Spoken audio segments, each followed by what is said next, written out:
Indonesia. Kami datang sebagai sahabat.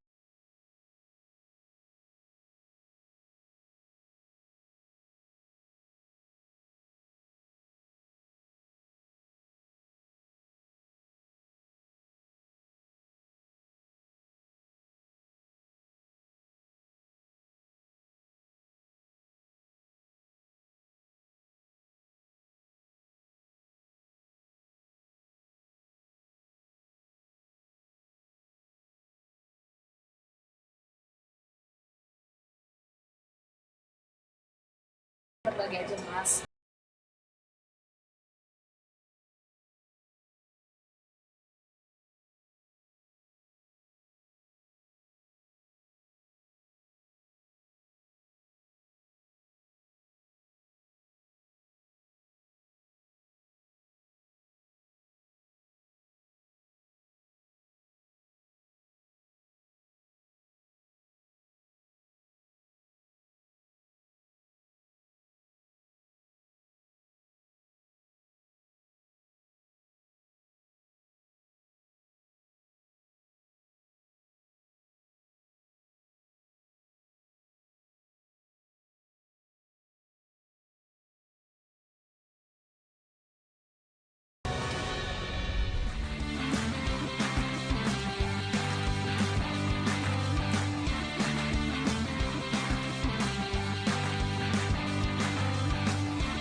Pagi juga ini saya di Tanjung Priok, banyak keluhan dari para driver kontainer.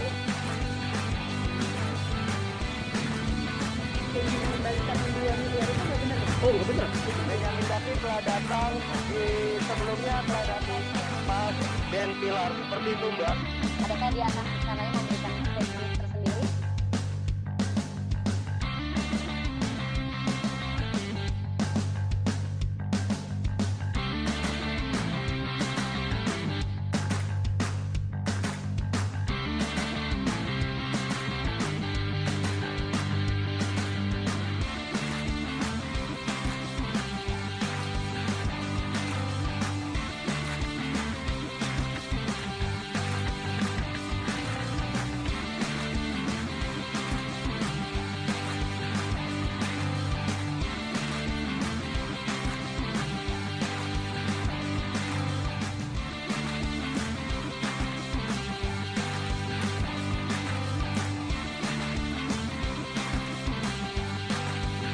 Salam UMKM. Salam UMKM kolaborasi.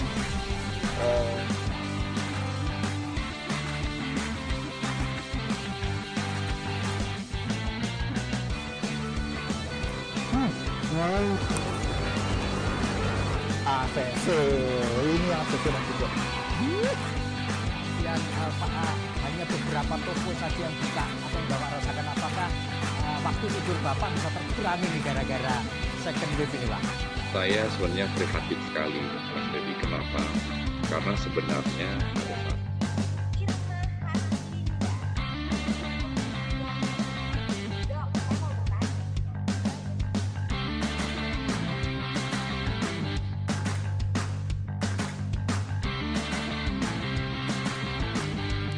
Warta Kota kini juga merambah masuk ke dunia video digital. Beragam aktivitas digital seperti talk show, siaran langsung atau live report dari lapangan, dan breaking news untuk peristiwa-peristiwa besar kami sampaikan secara langsung dengan teknologi visual terkini, yaitu video streaming. Kami juga beberapa kali dipercaya untuk menggelar event-event besar seperti Super Bowl Run, Literasi Ancol, Sepedday, FGD Event, demo masak, event launching, financial talk, serta groundbreaking event. Tak ada kata berhenti bagi kami. Segala rintangan dan masalah tak akan menghalangi kami untuk terus menemani dan memenuhi kebutuhan pembaca dan pemirsa Warta Kota. Warta Kota pun semakin optimistis bisa melalui badai pandemi ini. Kenalin nih, Jack1 Pay. Aplikasi spesial buat kamu yang berat jadi lebih. Bukan mobile wallet biasa. Buat kamu, harus banyak lebihnya. Ini saatnya kamu jadi lebih keren. Ini saatnya kamu pakai Jack1 Pay.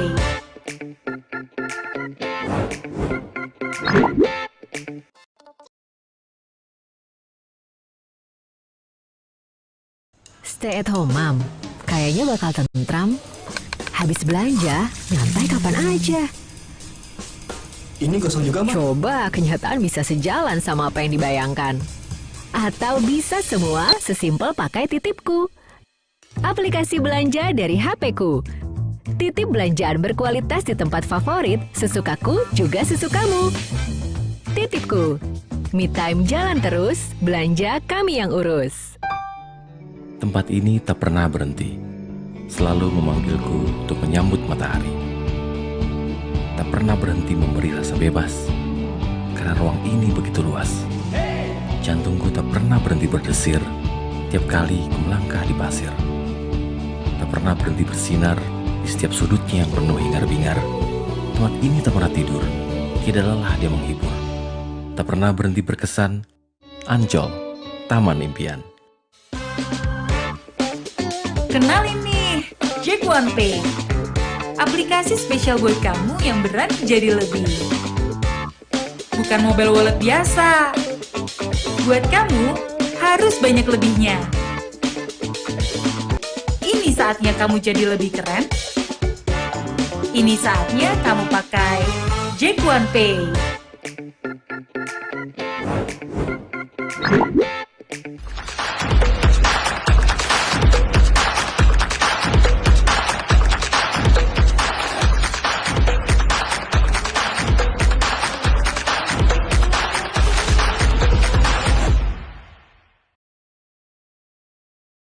Stay at home, Mom. Kayaknya bakal tentram. Habis belanja, nyantai kapan aja. Ini kosong juga, Mak. Coba kenyataan bisa sejalan sama apa yang dibayangkan. Atau bisa semua sesimpel pakai Titipku. Aplikasi belanja dari HP-ku. Titip belanjaan berkualitas di tempat favorit, sesukaku juga sesukamu. Titipku. Me time jalan terus, belanja kami yang urus. Tempat ini tak pernah berhenti, selalu memanggilku untuk menyambut matahari. Tak pernah berhenti memberi rasa bebas, karena ruang ini begitu luas. Jantungku tak pernah berhenti berdesir, tiap kali ku melangkah di pasir. Tak pernah berhenti bersinar, di setiap sudutnya yang penuh hingar-bingar. Tempat ini tak pernah tidur, tidak lelah dia menghibur. Tak pernah berhenti berkesan, Ancol, Taman Impian. Kenalin nih, Jack1 Pay. Aplikasi spesial buat kamu yang berat jadi lebih. Bukan mobile wallet biasa. Buat kamu, harus banyak lebihnya. Ini saatnya kamu jadi lebih keren. Ini saatnya kamu pakai Jack1 Pay.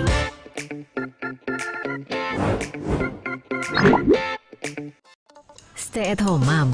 Kayaknya bakal tentram. Habis belanja, nyantai kapan aja. Ini kosong juga, Mak. Coba kenyataan bisa sejalan sama apa yang dibayangkan.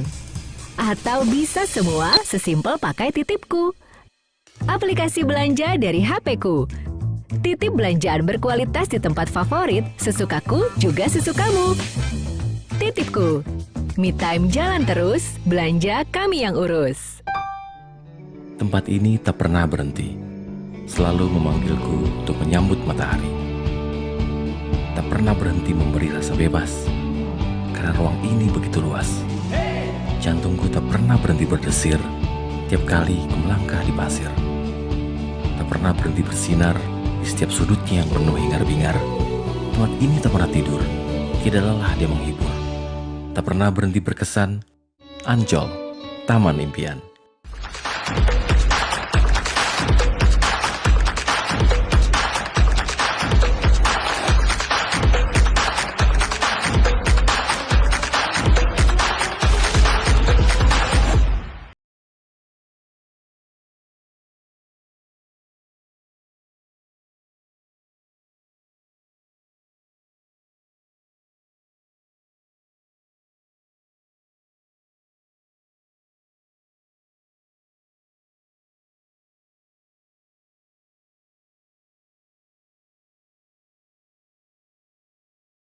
Nusantara.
Kenalin nih, Jack1 Pay.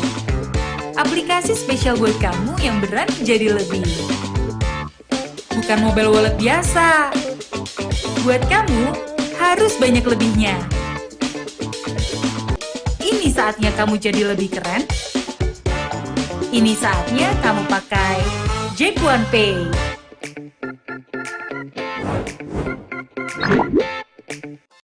Stay at home, Mom. Kayaknya bakal tentram. Habis belanja, nyantai kapan aja. Ini kosong juga, Mak. Coba kenyataan bisa sejalan sama apa yang dibayangkan.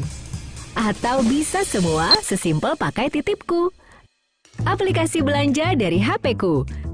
Titip belanjaan berkualitas di tempat favorit, sesukaku juga sesukamu. Titipku. Me time jalan terus, belanja kami yang urus. Tempat ini tak pernah berhenti. Selalu memanggilku untuk menyambut matahari. Tak pernah berhenti memberi rasa bebas, karena ruang ini begitu luas. Jantungku tak pernah berhenti berdesir, tiap kali ku melangkah di pasir. Tak pernah berhenti bersinar, di setiap sudutnya yang penuh hingar-bingar. Tempat ini tak pernah tidur, tidak lelah dia menghibur. Tak pernah berhenti berkesan, Ancol, taman impian.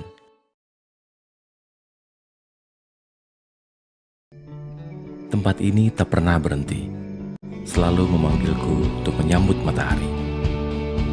Tak pernah berhenti memberi rasa bebas, karena ruang ini begitu luas. Jantungku tak pernah berhenti berdesir, tiap kali ku melangkah di pasir. Tak pernah berhenti bersinar, di setiap sudutnya yang penuh hingar-bingar. Tempat ini tak pernah tidur, tidak lelah dia menghibur. Tak pernah berhenti berkesan, Ancol, taman impian.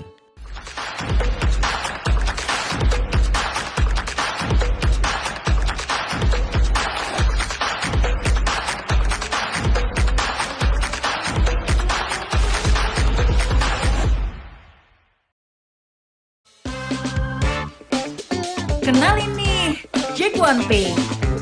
Aplikasi spesial buat kamu yang berani jadi lebih. Bukan mobile wallet biasa. Buat kamu, harus banyak lebihnya. Ini saatnya kamu jadi lebih keren. Ini saatnya kamu pakai Jack1 Pay. Stay at home, Mom. Kayaknya bakal tentram. Habis belanja, nyantai kapan aja. Ini kosong juga, Mak. Coba kenyataan bisa sejalan sama apa yang dibayangkan. Atau bisa semua sesimpel pakai Titipku. Aplikasi belanja dari HP-ku. Titip belanjaan berkualitas di tempat favorit, sesukaku juga sesukamu. Titipku. Me time jalan terus, belanja kami yang urus. Tempat ini tak pernah berhenti, selalu memanggilku untuk menyambut matahari. Tak pernah berhenti memberi rasa bebas, karena ruang ini begitu luas. Jantungku tak pernah berhenti berdesir, tiap kali ku melangkah di pasir. Tak pernah berhenti bersinar, di setiap sudutnya yang penuh hingar-bingar. Tempat ini tak pernah tidur, tidak lelah dia menghibur. Tak tak pernah berhenti berkesan, Ancol, Taman.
Hadir bersama kita Gubernur DKI Jakarta Bapak Anies Rashid Baswedan PhD.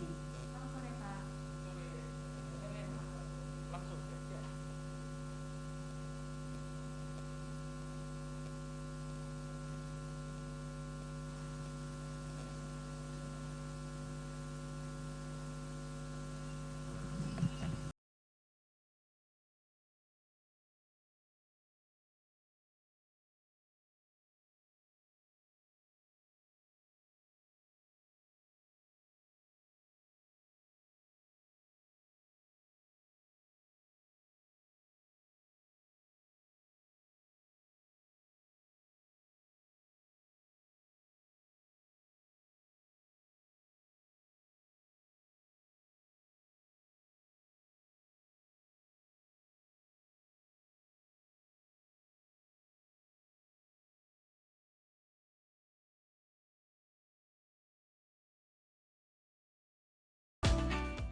warahmatullahi wabarakatuh. Salam sejahtera bagi kita semua. Om Swastiastu, Namo Buddhaya, salam kebajikan. Bapak Ibu dimanapun Anda menyaksikan acara ini, terima kasih sudah meluangkan waktu sore ini yang bergabung secara online di aplikasi Zoom maupun yang menyaksikan secara live ataupun secara streaming di 64 jaringan media sosial Freedom Network seluruh Indonesia melalui kanal YouTube dan juga Facebook. Kami juga mengucapkan terima kasih kepada para pendukung acara yang telah membantu terselenggaranya Webinar Jakarta Kota Besar. Izinkan saya memperkenalkan diri, saya Dini Hari, merupakan satu kehormatan untuk saya dapat memandu acara kita hari ini. Saya juga terlebih dulu menyapa hadirin semuanya dan sekali lagi mohon handphone dimatikan atau di-silent dulu dan selama acara berlangsung tetap menggunakan masker. Baik, saya juga ingin menyapa tamu kehormatan yang sudah bergabung dengan kita sore hari ini. Terima kasih sudah berkenan hadir dan bergabung pada sore ini. Yang terhormat narasumber kita, Gubernur DKI Jakarta Bapak Anies Rashid Baswedan. Selamat sore Bapak. Kemudian Kepala Kejaksaan Tinggi DKI Jakarta Bapak Reda Mantopani. Selamat sore Pak. Selanjutnya Wakil Ketua DPRD DKI Jakarta Ibu Hajah Sita Andrianti. Kemudian Pangdam Jaya Majen TNI Bapak Muhammad Budi Harto yang diwakili oleh Pangdam Jaya Brigjen TNI Dr. Dian Purwanto. Selanjutnya Kapolda Metro Jaya Bapak Irjen Polisi Fadil Imran yang diwakili oleh Kabid Humas Polda Metro Jaya Kombes Polisi Imran. Selanjutnya co-founder dan CEO Titipku Henry Suharto dan juga yang kami hormati jajaran pimpinan tinggi Tribun Network Bapak sekalian yang sudah hadir di sini. Selamat sore.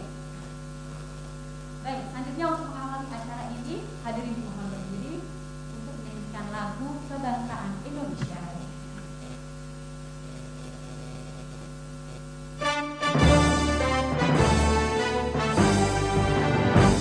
Indonesia tanah air, tanahku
berilah kami kelancaran dan kemudahan dalam melaksanakan webinar Jakarta Kota Bogor.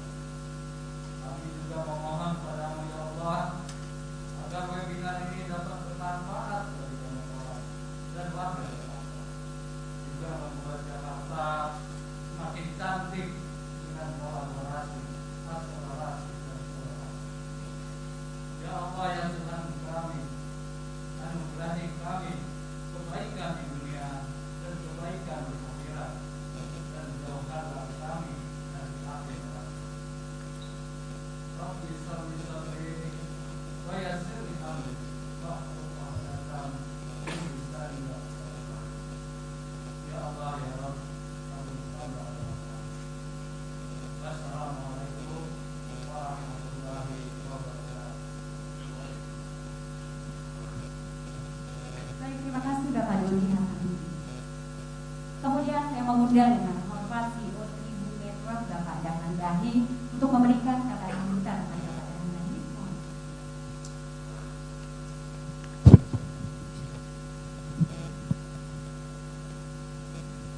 Bismillahirrahmanirrahim. Pak Gub yang terhormat, Pak Kajati, Dr. Reza, terus yang paling cantik Wakil Ketua DPRD DKI Haja Jita Anjani, kemudian ini teman baik ini, teman Dr.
Manajer Pemerintahan Online Kota Bekasi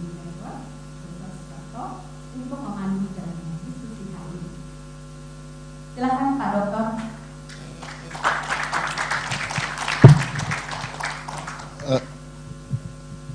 Oke, terima kasih Mbak Ari. Mohon izin Pak Gubernur, yang saya hormati Bapak Kajati, yang saya hormati Bapak Pangdam yang dalam hal ini diwakili oleh Pak Irdam Jaya, Bapak Dr. Triadi, yang saya hormati Ibu Zeta, Ibu Wakil Ketua DPRD, Mbak lah ya.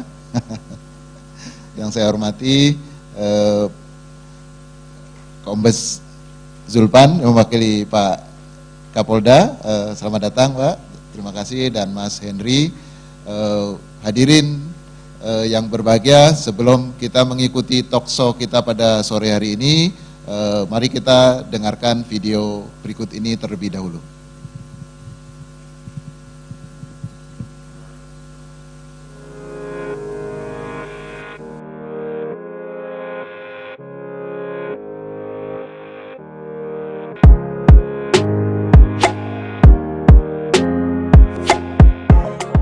Pesatnya kemajuan kota seiring dengan perkembangan teknologi membuat kota Jakarta terus melangkah jauh, menjejakkan kakinya di kancah global.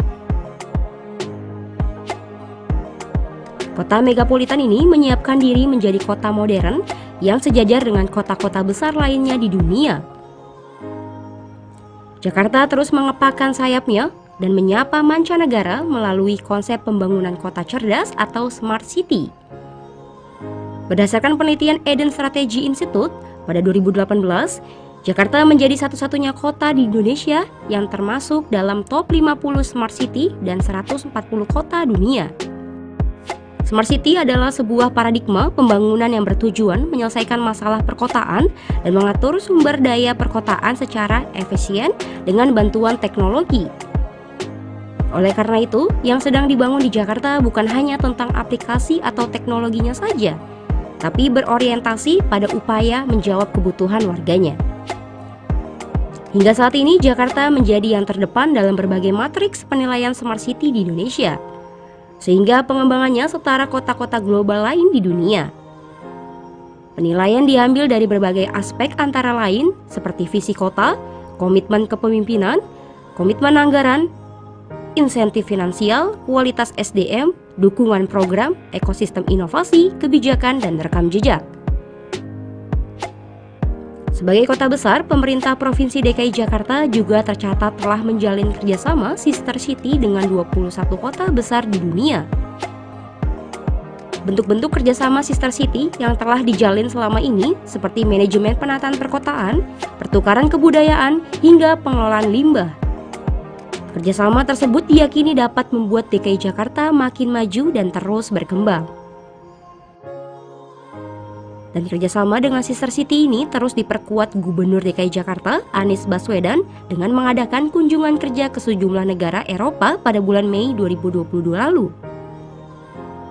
Sebagai pusat aktivitas dan ekonomi nasional, Jakarta memiliki tugas besar untuk menjaga keberlangsungan pembangunan infrastruktur yang krusial bagi masyarakat seperti transportasi, pengelolaan sampah, ruang ketiga, dan penyediaan air bersih. Karena itu, hadirnya infrastruktur berkelas dunia dan pelayanan kota yang profesional tidak hanya menjadi manfaat bagi warga Jakarta, tetapi seluruh warga Indonesia dan bahkan dunia beraktivitas di Jakarta. Lewat talk show nasional bertajuk Jakarta Kota Global, seberapa siap Jakarta menjadi kota global? Peranan penting apakah yang akan dimainkan Jakarta menuju kota global? Untuk itu, Warta Kota sebagai bagian dari Tribun Network mengajak kita semua untuk berdiskusi bersama terkait hal tersebut. Menghadirkan Gubernur DKI Jakarta dan Forum Komunikasi Pimpinan Daerah serta para praktisi, pelaku industri kreatif, dan akademisi, forum terhormat ini diharapkan bisa merumuskan roadmap Jakarta menuju kota global hingga bisa sejajar dengan kota-kota besar utama di dunia.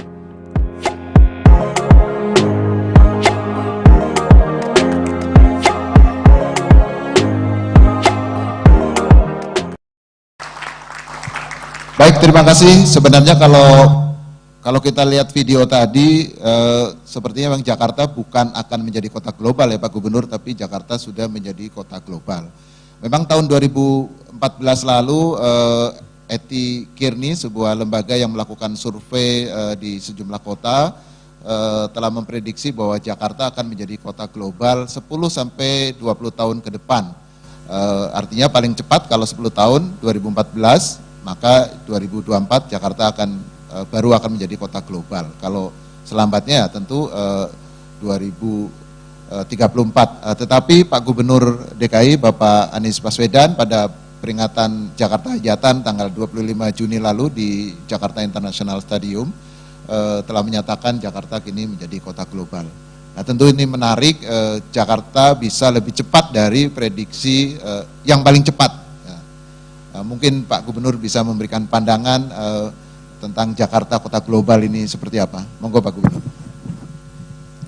Terima kasih Mas Prapto, Bapak Ibu sekalian yang saya hormati, Wakil Ketua DPRD Mbak Zita, Pak Kajati, kemudian juga Kabid Humas Pak Kombes Endra Zulfan, juga Pak Brigjen Triadi, dan juga CEO Titipku, hadirin sekalian. Alhamdulillah kita berterima kasih sekali kesempatan untuk tukar pikiran di sini, Pak Roto. Jadi perjalanan Jakarta sebagai kota global ini adalah perjalanan panjang. Kita tidak mendadak jadi kota global. Kita pernah menjadi sebuah kota di mana masyarakat dunia berdatangan ke kota ini. Cuman waktu itu namanya Batavia. Dan tinggalannya banyak. Kalau datang ke kawasan utara, di sana akan menyaksikan bahwa Jakarta pernah menjadi tempat di mana berbagai masyarakat dari belahan dunia, terutama Asia, itu datang, bekerja, berkiprah di tempat ini. Nah, sekarang kita masuk ke abad 21. Ketika masuk ke abad 21, pertanyaannya kemudian bagaimana relevansi sebuah kota dengan globalisasi? Perkembangan globalisasi ini ditopang oleh perkembangan teknologi. Kecepatan yang luar biasa telah membuat kita menyaksikan lompatan-lompatan yang dialami oleh sebuah masyarakat karena pemanfaatan teknologi. Dan dalam konteks Jakarta, salah satu ciri sebuah kota global saat ini adalah kemajuan di dalam pengelolaan mobilitas penduduk. Yang membedakan urban dengan rural itu utamanya adalah penduduk urban itu mobilitasnya tinggi. Kalau penduduk rural mobilitasnya rendah. Nah, begitu sampai kepada mobilitas penduduk, sebuah kota akan terlihat sebagai kota global bila penduduknya menggunakan transportasi umum dan bila negara menyediakan transportasi umum. Datang aja sebuah kota nanti akan lihat di situ. Salah satu cirinya. Nah, karena itulah kita mulai 2018 awal itu secara serius membangun fasilitas transportasi umum. Nanti saya akan bicarakan lebih jauh di situ. Tapi intinya adalah disebut sebagai global itu karena fasilitasnya setara dengan kota-kota global lainnya. Nah, ketika sampai pada kesetaraan, ukurannya gampang saja. Kalau ada pengunjung datang ke Indonesia, datang ke Jakarta, berasal dari kota global lainnya, begitu sampai di sini, dia ketemu dengan fasilitas yang sama dengan kota-kota global lainnya. Oke, paling gampang begitu datang ke sini, dia akan pindah ke satu tempat-tempat lain itu biasanya nyari kendaraan umum. Ada tidak kendaraan umumnya? Terus kalau dia datang ke tempat pusat perpustakaan kebudayaan, standarnya global tidak? Ini kebetulan barusan tadi meresmikan perpustakaan Jakarta yang baru saja diselesaikan tadi. Dan kalau datang ke tempat itu pasti akan merasakan sebuah perpustakaan dengan setup perpustakaan global lainnya. Bahkan kalau kemudian jalan-jalan, mereka akan ketemu dengan trotoar yang trotoarnya setara dengan trotoar kota global. Naik MRT setara. Bahkan kalau MRT kita itu lebih bagus daripada yang ada di Jepang gitu. Padahal ini bikinan Jepang gitu. Bukan apa-apa, karena yang Jepang lebih tua umurnya gitu. Jadi kita lebih bagus, lebih muda umurnya. Kemudian kita datang ke fasilitas kesehatan sama. Jadi sebuah kota global memiliki fasilitas yang setara dengan kota-kota lain. Nah, kenapa kita kemudian dorong di fasilitas transportasi umum? Satu adalah untuk membuat integrasi transportasi itu memudahkan penduduk berpindah dari satu tempat ke tempat lain dan secara biaya menjadi jauh lebih murah.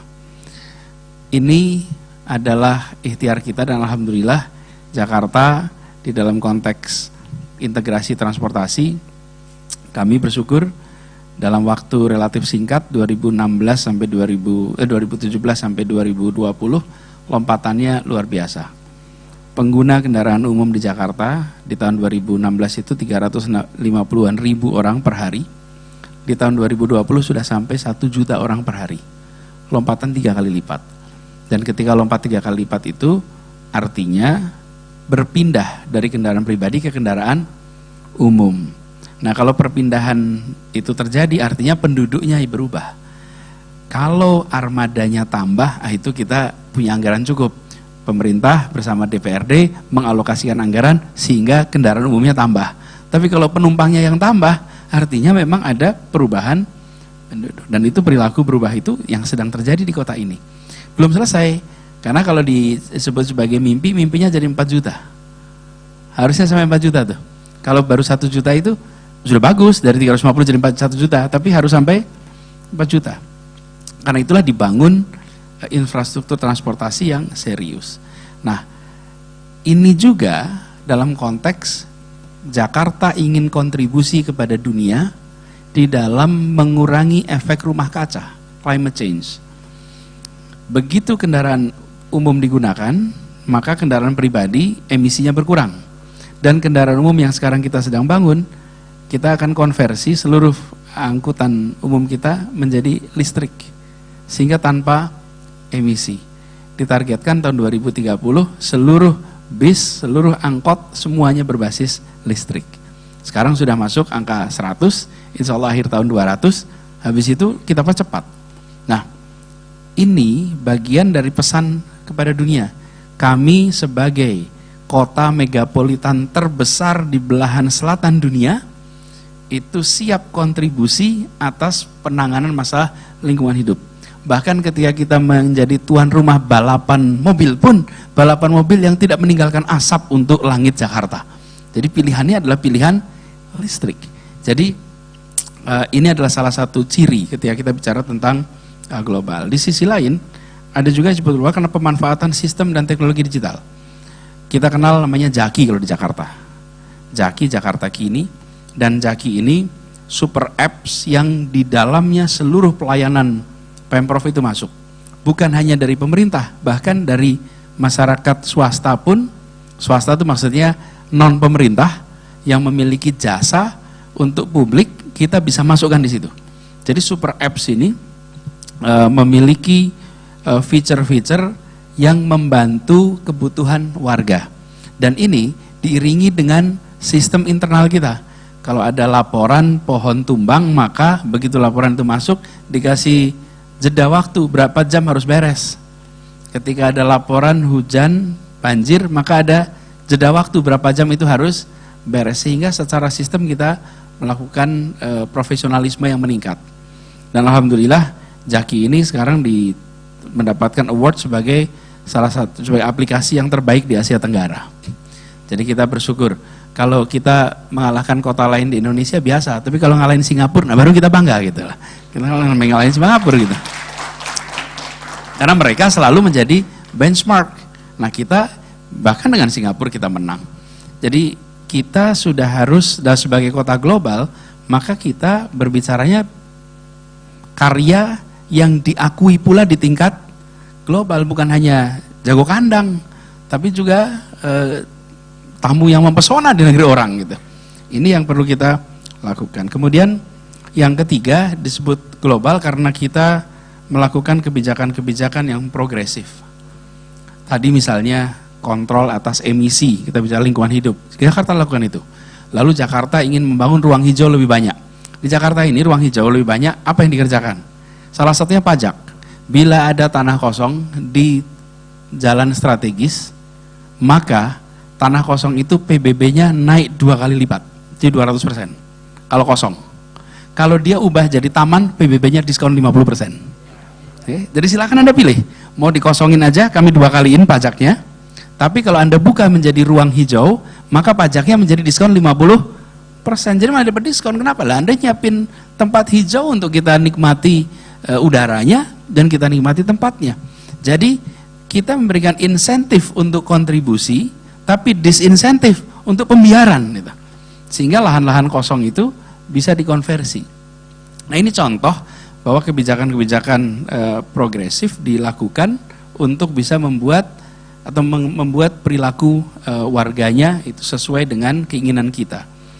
Dalam artian keinginan kita untuk Jakarta sebagai kota yang ramah lingkungan, kota yang sustainable. Yang keempat, ini kota global karena ada event-event global di tempat ini. Event-event global itu sebagian tenar, yang tenar itu misalnya Formula E, itu tenar betul itu. Ramai betul dibicarakan. Formula E udah selesai sampai sekarang juga masih ramai dibicarakan. Itu, tapi sebetulnya event global itu bukan hanya Formula E. Berapa hari yang lalu kita menjadi tuan rumah pertemuan dokter-dokter sedunia. Cuman kurang tenar ini. Jadi kurang menjadi perhatian. World Medical Association itu berkumpul di Jakarta selama 3 hari. Mereka berkumpul. Nanti berapa waktu lagi kita akan menjadi tuan rumah pertemuan guru-guru sedunia. Asia akan kumpul di Jakarta. Begitu banyak event-event global terjadi di sini. Dan Bapak sekalian, ada sekitar 1000 event ASEAN yang terjadi di ASEAN. Dan separuhnya terjadi di Jakarta. Kenapa? Karena Jakarta adalah ibu kota ASEAN. Itu sebabnya MRT stasiunnya dikasih nama stasiun ASEAN. Untuk mengingatkan kita semua bahwa kota ini bukan hanya ibu kotanya Indonesia, tapi juga ibu kotanya ASEAN. This is a global city. Jadi ini kita ingatkan kepada semua. Jadi Bapak Ibu sekalian, kalau lagi ada konferensi ASEAN, itu hotel-hotel sepanjang Tamrin Sudirman penuh dan hadirinnya. Kalau mau konferensi, tinggal naik MRT turunnya stasiun ASEAN. Jadi mereka juga merasa, walaupun sebetulnya MRT-nya baru di situ gitu ya. Tapi bagi tamu kan naik MRT saya itu dari hotel ke sana. Untung hotelnya nggak di Priuk gitu, belum ada tuh MRT ke Priuk gitu. Tapi dari sisi mereka menyaksikan bahwa di kota ini mereka ketemu dengan fasilitasnya setara dengan itu. Nah, kita ingin terobosan-terobosan ini semua dapat pengakuan dunia.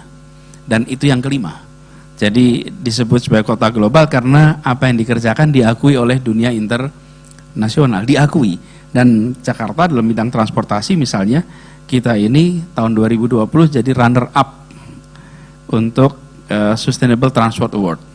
Tahun 2021 kita nomor 1 sedunia di dalam transformasi transportasi. Dan ini boleh dibanggakan.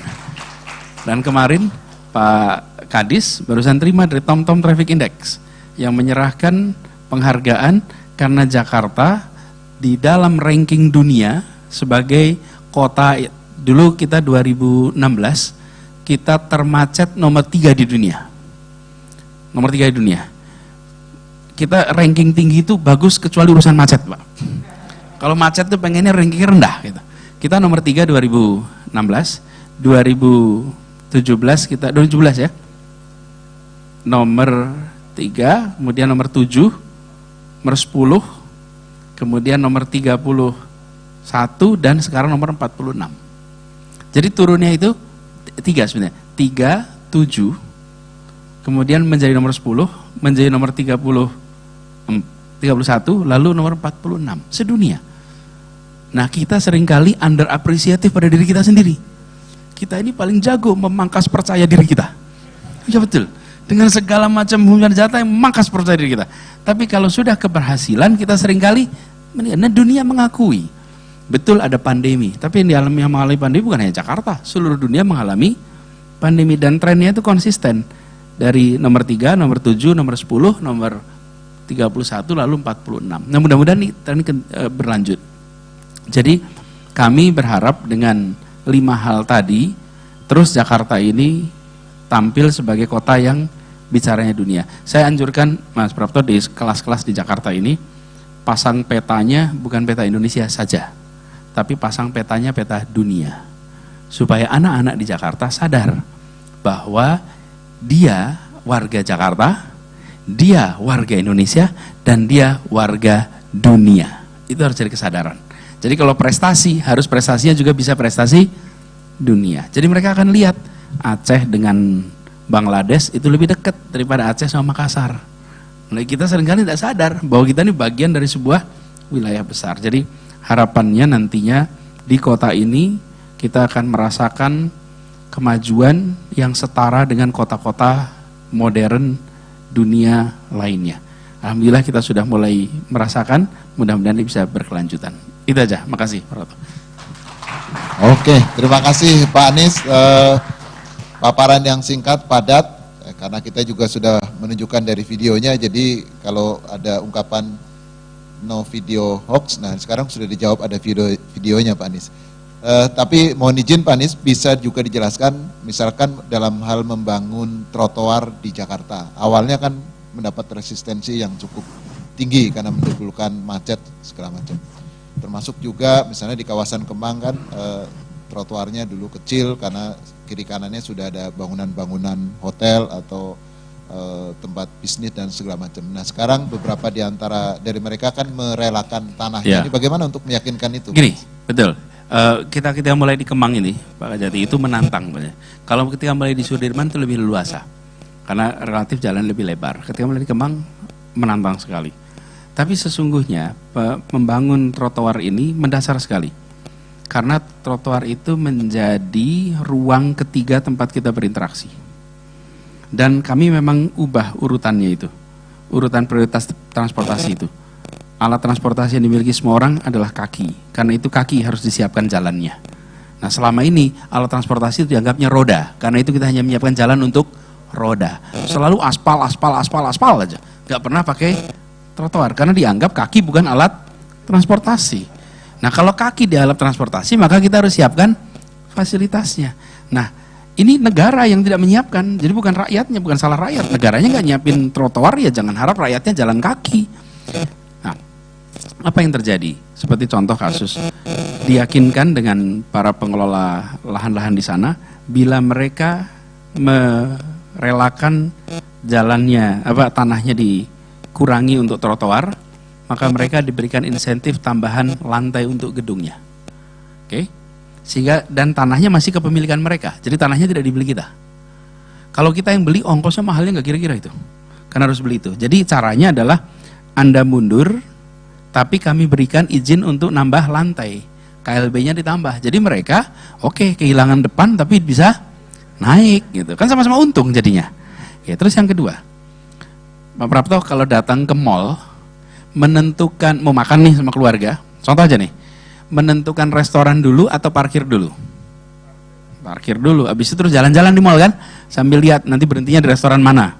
Oke, sekarang kalau ke Tebet atau ke Kemang dulu, menentukan restorannya dulu atau parkir dulu? Menentukan restorannya dulu, nggak usah. Kenapa? Nggak bisa jalan. Kenapa di mall itu parkir dulu baru milih restoran? Karena bisa jalan nyaman. Parkir, abis itu browsing. Yuk, maunya yang mana gitu. Sekarang Anda bisa melakukan itu, parkir dulu, pakai trotoar, browsing mau makannya di mana. Mendadak kita punya pilihan banyak sekali. Kalau tidak, di tempat deretan itu selalu yang datangin itu saja. Kenapa itu saja? Karena kita tidak ada jalur untuk browsing yang kalau di mall itu ada. Jadi itu salah satu contoh dan mereka kemudian sekarang merasakan, masyarakat juga merasakan betapa tempat itu menjadi ruang interaksi. Orang yang jalan pagi sekarang saling ketemu, saling kenal. Yang dulunya nggak pernah jalan-jalan di tempat itu, jalan sore, jalan pagi. Sebagai komunitas dia hidup. Dan sesungguhnya membuat kota itu hidup kan penduduknya, bukan kotanya. Pernah dengar istilah kota mati?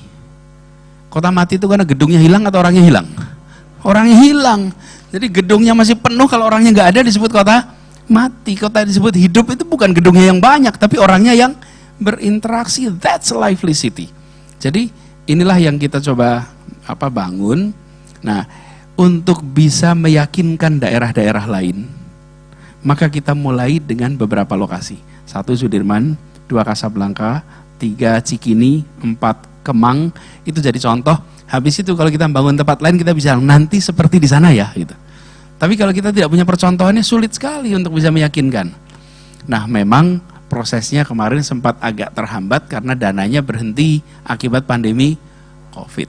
Tapi dengan pandemi COVID saja, dalam waktu 4 tahun itu terbangun 240 km trotoar di seluruh Jakarta. Jadi, coba kalau tidak ada COVID rasanya sudah lebih banyak lagi. Cuman orang kan taunya trotoarnya Sudirman saja gitu. Padahal bukan. Terus kemarin ada fenomena Citayam nih, Pak. Iya, itu ramai itu Pak, fenomena Citayam. Enggak, SCBD katanya. Jadi saya bilang begini, dulu jalan yang penuh gedung pencakar langit itu hanya miliknya para pengusaha, hanya miliknya para profesional yang bekerja di jalan itu. Jalan Sudirman itu hanya dinikmati oleh sekelompok kecil rakyat Indonesia yang bisa menikmati, yang kantornya di situ. Rakyat kebanyakan nggak bisa menikmati Jalan Jenderal Sudirman itu. Itu bukan milik kita jalannya, itu milik yang bekerja di sana. Lalu kita bangun trotoar, apa yang terjadi? Orang dari mana-mana bisa jalan kaki di situ. Jalan dengan harga tanah termahal di Republik ini sekarang boleh dinikmati oleh siapa saja. Iya. Nah, dengan apa? Dengan trotoar. Kalau dulu naik mobil, parkir, habis parkir, pergi lagi. Mau nyebrang gedung aja nggak jalan kaki. Dibangun JPO, bahkan JPOS dibangun, jalan penyeberangan orang dan sepeda. Jadi kita membuat jalur-jalur ini jalur demokratis, bukan hanya dimiliki sekelompok orang, tapi dinikmati oleh semua. Jadi sekarang Jalan Jenderal Sudirman itu kompetitornya adalah Ancol. Mau jalan-jalan silahkan ke Sudirman, gak usah pergi ke Ancol, gitu, karena tempat jalan-jalan ada di situ. Dan Pak Prapto coba menikmati, tidak ada tempat lain di Indonesia yang bisa menikmati gedung pencakar langit seperti berada di Jalan Sudirman. Dan saya membayangkan orang-orang tua dari mana-mana ajak anaknya jalan-jalan sambil bilang sama anak itu, nak, kau belajar yang rajin, kau kerja keras, biar satu saat kau nanti bisa berkantor di tempat ini, biar satu saat nanti kau bisa beli gedung ini, gitu, di tempat ini. Jadi mimpi itu ada gitu. Jadi bukan sekedar sebuah tempat di mana trotoarnya hidup, bukan, ada tujuan sosiologis, ada tujuan-tujuan kemajuan yang bisa memberikan kesempatan pada semua. Gitu Pak Prapto. Baik, terima kasih Pak Gubernur, penjelasan singkat, padat, dan mudah-mudahan bisa dipahami teman-teman juga yang hadir di ruang Zoom. Mungkin untuk pembicara selanjutnya Bapak Kajati, Bapak Dr. Reda Mantovani bisa memberikan dari perspektif hukum kira-kira Jakarta Kota Global, persoalan hukumnya kira-kira antisipasi dari kejaksaan seperti apa? Waktunya sekitar 5-7 menit. Iya, nggak boleh banyak-banyak.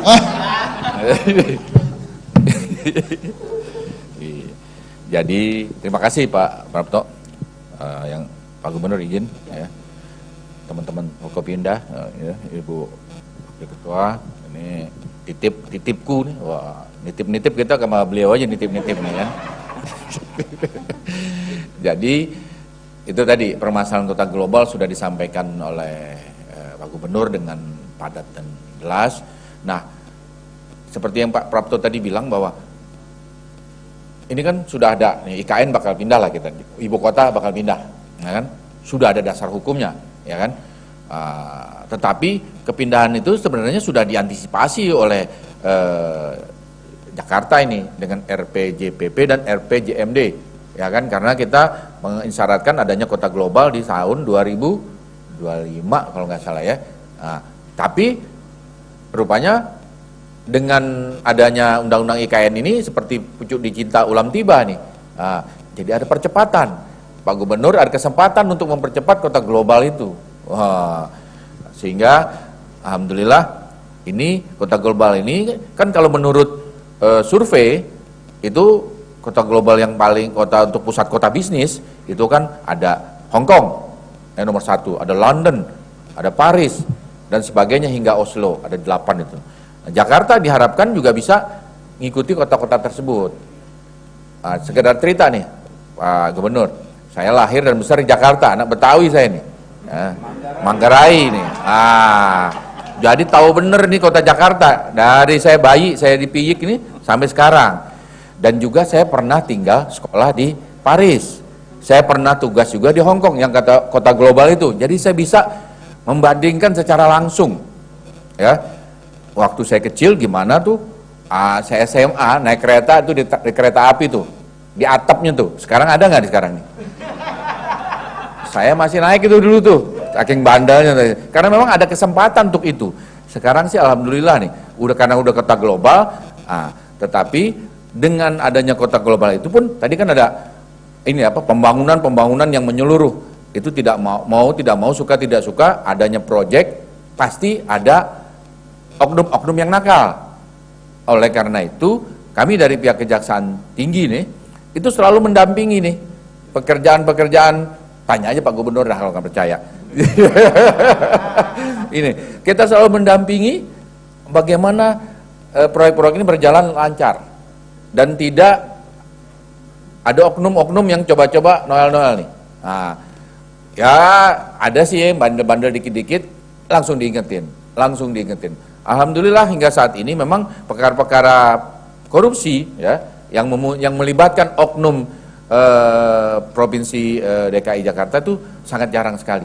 Karena memang dari awal sudah kita ingatkan hingga mereka berjalan secara koridornya. Nah, di sini saya melihat kemajuan di sini tadi ada efeknya juga. Pak Gubernur bilang ini masalah media sosial kemana-mana IT, ya kan? Mau tidak mau masyarakat Jakarta sini yang kritis itu sangat dengan media ini, saling kritik mengkritik sangat rentan di sini. Nah, oleh karena itu Kejaksaan pun dengan penegak hukum lainnya seperti polisi itu saat ini sedang menggaungkan program restoratif justice, di mana para pelaku kejahatan yang minor itu ya apabila kedua korban dan pelaku saling memaafkan, ya kita selesaikan secara restoratif justice. Keadilannya dipenuhi, misalnya maling handphone-nya dikembalikan, digantikan sesama kaum Jakarta, ya sudahlah nggak usah dipenjara, ya kan? Lanjutkan secara restoratif justice. Yang penting kerugiannya diganti.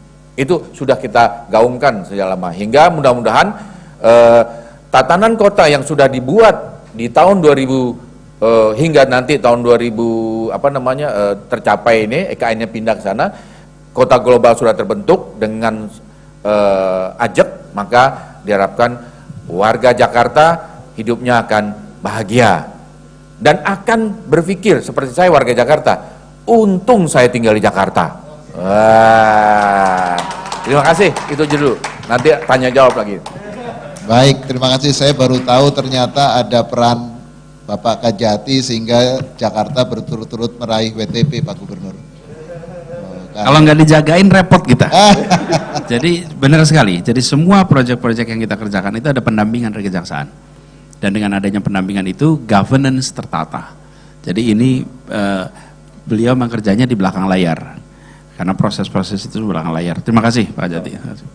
Oke, tentu kita pengen dengarkan juga perspektif pertahanan ke depan seperti apa nih Jakarta sebagai kota global. Karena ancamannya tentu bukan lagi ancaman yang perang fisik biasa, tapi juga mungkin ancaman secara cyber atau digital.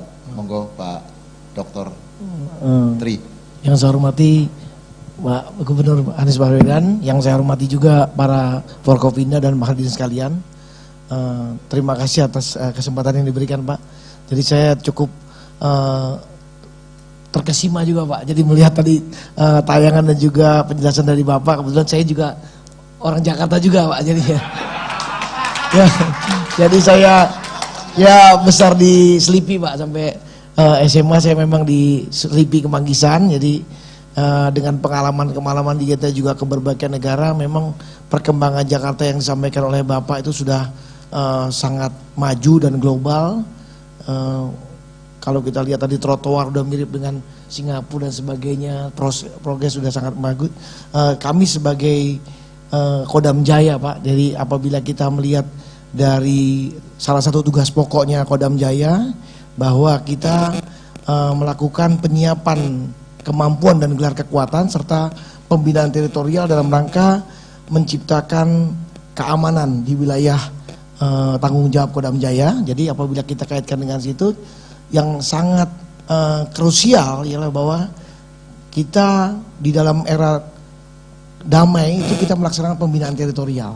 Nah, dalam hal ini menjadi tantangan Kodam Jaya sendiri untuk mendukung bagaimana pencapaian Jakarta sebagai kota global ini. Sehingga tugas Kodam Jaya pun semakin berat bagaimana untuk meningkatkan binter atau pembinaan teritorial yang adaptif dengan berusaha memanfaatkan teknologi informasi dan digital. Ya, dalam hal ini kita juga bekerja sama dengan Polda dan juga stakeholder yang terkait lainnya, karena terus terang di mana kita juga belum menjadi trendsetter dari teknologi informasi, sehingga kita harus terus berusaha secara lebih optimal untuk bisa mewujudkan hal itu. Jadi kita harapkan dengan binter yang adaptif kita akan bisa membantu Kodam Jaya, membantu Pemda Jakarta untuk menciptakan keamanan di wilayahnya. Juga apabila dikaitkan dengan cyber security, Pak, tadi yang ancaman cyber yang merupakan salah satu ancaman transnasional. Saat ini memang Kasat sudah membuat command center cyber security di Mabesat. Dan secara berangsur-angsur atau bertahap juga membuat cyber security command center juga di seluruh kodam-kodam secara bertahap, karena memang itu membutuhkan dukungan yang besar. Nah, oleh karena itu juga terkait dengan itu kita tetap membutuhkan juga dukungan dari Pemda, Pak, dan maupun juga dari rekan-rekan sejawat kami yang lainnya, sehingga dapat mewujudkan infrastruktur tersebut, infrastruktur yang dapat mendukung kita untuk menghadapi ancaman cyber tersebut, Pak. Jadi sekali lagi kita sebagai Kodam Jaya tetap berusaha optimal dengan segala kelebihan dan keterbatasannya untuk tetap mampu menjaga keamanan dan Jakarta, Pak. Baik dari ancaman yang sudah ada saat ini maupun yang ancaman yang akan timbul terkait dengan perkembangan Jakarta menjadi Jakarta sebagai kota global. Demikian kiranya pendengar kami. Terima kasih, Pak. Oke, terima kasih Pak Tri. Mbak Zeta sebagai wakil ketua DPRD, sebagai wakil rakyat, tentu sudah mengetahui bahwa sekarang suara-suara netizen itu juga tidak kalah heboh dibandingkan suara politisi, ya kira-kira begitu. Nah, ini bagaimana nih ke depan ini supaya peran DPRD ini bisa tetap menjadi wakil yang efektif untuk menyuarakan kepentingan warga Jakarta, terutama dalam menghadapi Jakarta sebagai kota global. Baik, Assalamualaikum warahmatullahi wabarakatuh. Selamat sore semuanya yang saya hormati Pak Gubernur, Bapak-Bapak dari Kajati, lalu dari Pangdam Jaya, lalu Kabid Humas Polda Metro Jaya, dan CEO Titipku, Henry. Makasih Wata Kota Zita udah diundang sebagai satu-satunya perempuan di narasumber ini.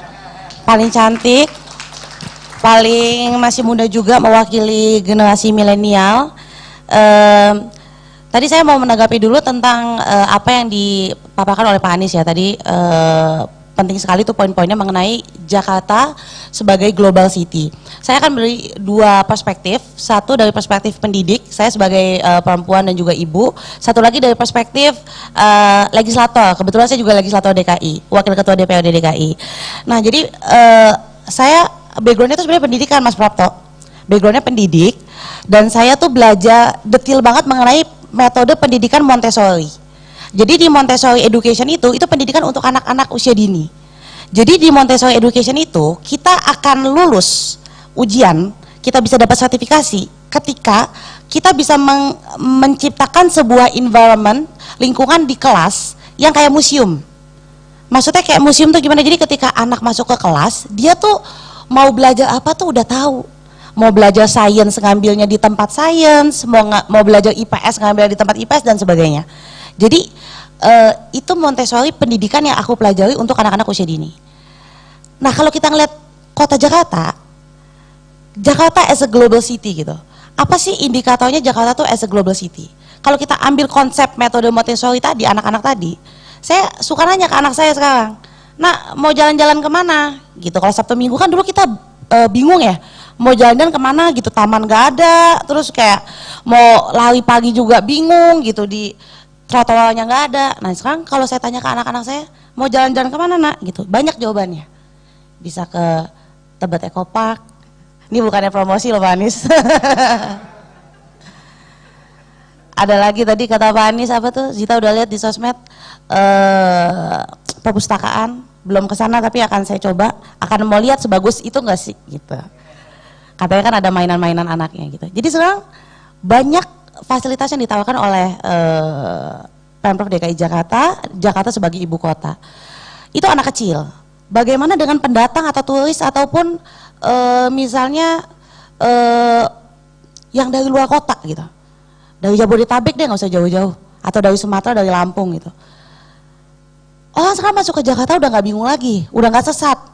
Kalau dulu pasti masuk ke Jakarta nyasar deh, mau kemana-mana pasti nyasar. Sekarang enak, udah ada transportasinya, sudah ada Jaklinggo, terkoneksi dan sebagainya. Nah itu jadi salah satu indikator yang menunjukkan bahwa Jakarta sudah pelan-pelan menjadi kota global. Itu perspektif yang pertama dari perspektif pendidikan. Yang kedua, saya sebagai legislator, walaupun pendukungnya Pak Anies, tapi Zita kerap kasih masukan-masukan yang konstruktif. Jadi kalau kita lihat dari definisinya, global city itu adalah an urban center that enjoys significant competitive advantage that serve as a hub within a globalized economic system. Nah, kuncinya adalah global city itu sebuah pusat urbanisasi. Nah, pusatnya apa? Ya kota Jakarta nih. Kota Jakarta adalah pusatnya. Dengan keunikan nilai-nilai atau value. Nah, value-nya apa? Nanti saya akan kita akan bahas juga. Dan yang paling penting adalah keunikan yang fungsinya sebagai suatu hub atau konektor ke sistem ekonomi global. Jadi kalau kita lihat di Jakarta ini sudah menjadi kota global yang punya nilai-nilai yang bisa menjadi hub atau konektor ke ekonomi global. Nah, nilai-nilai apa saja yang bisa kita rasakan di DKI Jakarta? Mungkin saya bisa kita rasakan 5 tahun belakangan ini juga selama kepemimpinan Pak Anies itu. Yang pertama, kota global adalah kota yang bisa dinikmati oleh warganya dari segi fasilitas publik dan juga pelayanan publiknya. Kita lihat dulu fasilitas publiknya. Fasilitas publik yang pertama yang paling kita bisa nikmati dan siapapun bisa dinikmati adalah fasilitas pejalan kaki. Ya dong, kita lihat sekarang kalau mau jogging, jalan lari pagi itu enak banget. Udah di mana-mana, apalagi di Sudirman tadi loh. Itu enak sekali. Sudirman, kita putar balik ke HI, nyambung ke Senayan, itu the best banget pagi-pagi. Sabtu pagi, Minggu pagi kita lari tuh kayak masalah di kepala tuh hilang tuh. Kalau kita udah jogging pagi-pagi, benar enak banget. Apalagi naik sepeda lebih enak lagi. Karena nggak asik banget. Jadi fasilitas publiknya tuh dapat. Yang pertama fasilitas pejalan kaki. Yang kedua itu, dan kurang dari 4 tahun ya Jakarta sudah merevitalisasi trotoar sepanjang 341 km. Yang kedua, jalur khusus pengguna sepeda. Nah, buat yang suka sepedahan, awalnya dulu kalau naik sepeda pasti jatuh, kalau nggak jatuh keserempet mobil. Sekarang udah ada jalur sepeda, jadi lebih aman. Fasilitas lagi. Lalu yang ketiga adalah transportasi publik menggunakan listrik atau hybrid. Itu betul bahwa sudah ada 30 bus listrik, ya masih sedikit sih, tapi untuk awal it's a good start. Karena kalau kemarin saya ke London dan sebagainya, itu dia targetnya 5 tahun lagi udah fully 100%. Semua transportasi publiknya itu sudah menggunakan listrik. Kalau di Jakarta masih 30 ya, it's okay. Lebih baik mulai gitu. Lalu juga kita bisa lihat Jaklinggo atau kita sebutnya dengan transit oriented development. Jadi kalau naik public transport nggak bingung lagi, udah terintegrasi, udah gampang lihatnya, udah pakai satu sistem, nggak mesti ganti-ganti loket apa segala macam. Nah itu juga salah satu fasilitas publik yang ditawarkan oleh kota-kota global. Selanjutnya ini paling penting nih, nggak bisa disebut kota global kalau nggak ada ini, taman. Zita tuh dari kecil itu paling senang ke luar negeri. Bukan Zitanya semuanya kali ya. Kenapa? Karena di luar negeri tuh tamannya banyak. Kalau di Jakarta tuh tamannya, mohon maaf nih, jalan sedikit ada ranjau, ya kan?